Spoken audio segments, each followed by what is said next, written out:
Shalom, Bapak Ibu, Saudara-saudara yang diberkati Tuhan. Kita bertemu kembali dalam seri pelajaran Firman Tuhan. Hari ini, Rabu, tanggal 14 bulan Januari tahun 2026. Judul pelajaran untuk hari ini adalah Berdiri Teguh dalam Kesatuan. Bapak Ibu, Saudara-saudara sekalian, doa terakhir Yesus untuk murid-muridnya berpusat pada satu tema utama, yaitu kesatuan. Yesus memandang melampaui salib kepada reuni kembali dengan Bapa dan dengan kita.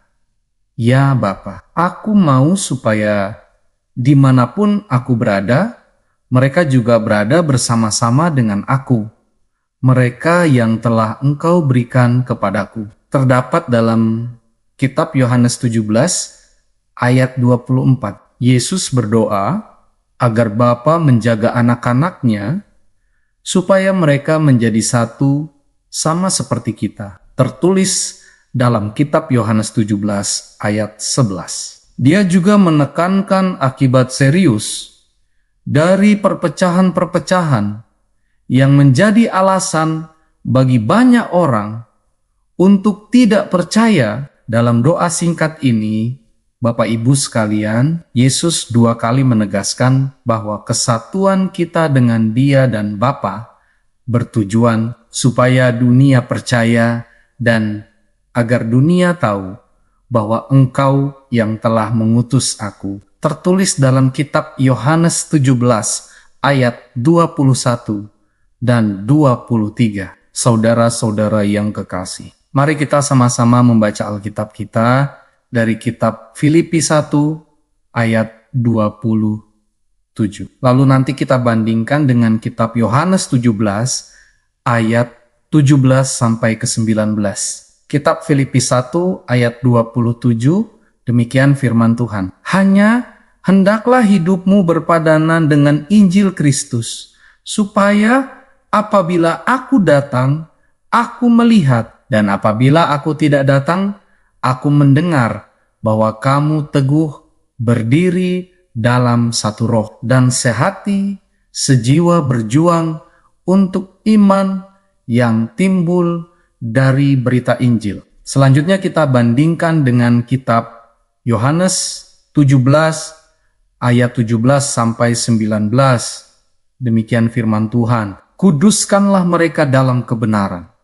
Firman-Mu adalah kebenaran, sama seperti Engkau telah mengutus aku ke dalam dunia, demikian pula aku telah mengutus mereka ke dalam dunia, dan aku menguduskan diriku bagi mereka, supaya mereka pun dikuduskan dalam kebenaran. Dengan membandingkan kedua kitab tersebut, Bapak Ibu sekalian, apakah yang Yesus dan Paulus katakan sebagai hal yang sangat diperlukan bagi kesatuan gereja? Bapak Ibu yang kekasih, kata Yunani dalam kitab Filipi 1 ayat 27 yang diterjemahkan sebagai hendaklah hidupmu berpadanan adalah politeo, yang berarti hidup sebagai warga negara bukan dari kerajaan duniawi manapun, melainkan sebagai warga kerajaan surgawi.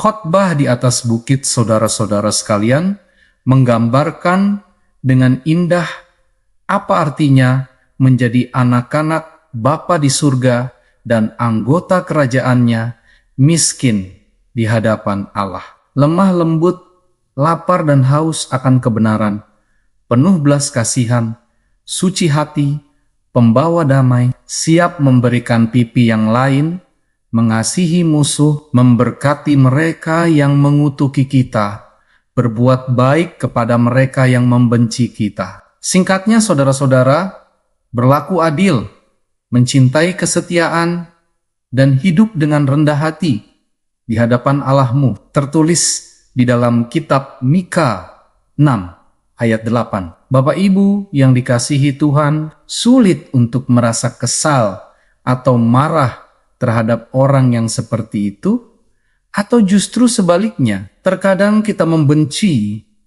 orang yang kelihatannya terlalu baik. Kita mungkin tergoda untuk mencari kelemahan mereka atau membuktikan bahwa mereka tidak sebaik yang terlihat, hanya agar kita merasa diri kita lebih baik. Sebaliknya, saudara-saudara, mengapa kita tidak mencoba untuk menjadi lebih penuh kasih, lebih murah hati, lebih berbelas kasih, lebih rendah hati? Bapak Ibu yang kekasih dalam Tuhan, Ellen G. White berbicara tentang mereka yang lebih mencintai dunia dan keuntungannya daripada mencintai Allah atau kebenaran. Bisa kita temukan dalam tulisannya yang berjudul Testimonies for the Church, volume 5, halaman 277. Seringkali saudara-saudara, perpecahan di dalam gereja pada akhirnya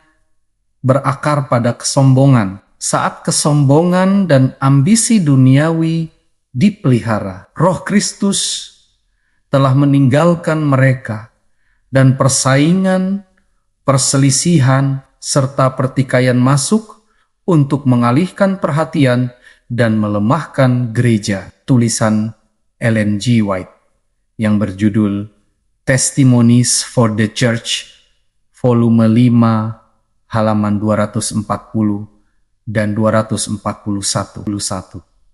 Saudara-saudara sekalian, betapa pentingnya bagi kita masing-masing untuk belajar kerendahan hati dan kelemah lembutan yang Yesus telah contohkan bagi kita. Alangkah berbedanya gereja kita jika demikian, bukan? Bapak, Ibu, dan saudara-saudara yang diberkati Tuhan. Sampai di sini pelajaran firman Tuhan untuk hari ini. Terima kasih sudah turut belajar bersama-sama dengan kami. Sampai bertemu kembali pada pelajaran-pelajaran berikutnya. Tuhan memberkati kita semuanya.